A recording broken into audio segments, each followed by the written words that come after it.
Para po sa Paskong Mamburao naman.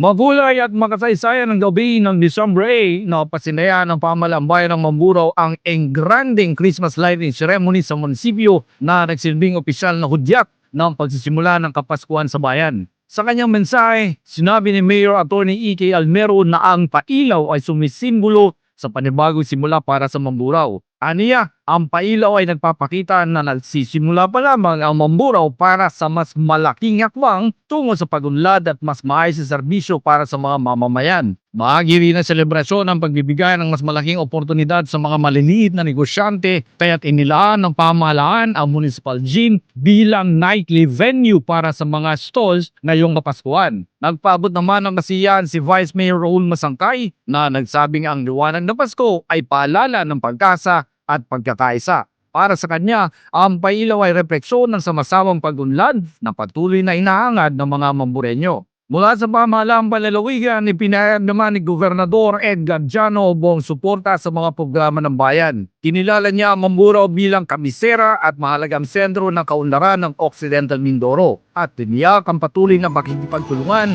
upang higit pang mapaunlad ang bayan bilang tunay na sentrong bayan ng lalawigan. Para naman kay Bukal Atty. Jill Espejo na sangguniang panlalawigan, ang engranding pailaw ay nagsisilbing hudyat ng bagong yugto para sa Mamburao. Isang yugto ng patuloy na pagbangon, pagangat at mas masiglang pagunlad. Bagamat may lamang ang panahon ng paghahanda, nang ibabaw ang liwanag, kulay at kasiyahan ng mga dumalo. Maraming residente ang nagpahayag ng tuwa sa mga inilagay na dekorasyon sa munisipyo. Naniniwala din sila na mas marami pang positibong pagbabago ang darating sa ilalim ng pamumuno ni na Mayor Almero at Vice Mayor Masangkay, katuwang sa Sangguniang Bayan, lalo higit ang patuloy na suporta ni Governor Edgar Jano. Dumalaw sa seremonya ang mga opisyales ng Sangguniang Bayan, mga kawani ng pamahalaan at iba't ibang national government agency. Nagpasigla naman sa gabi ang pagtatanghal ng drum sillar ng National High School, ganun din ang kanilang kural at ang Pemberton Live Band na nagbigay kulay sa makasaysayang pagdiriwang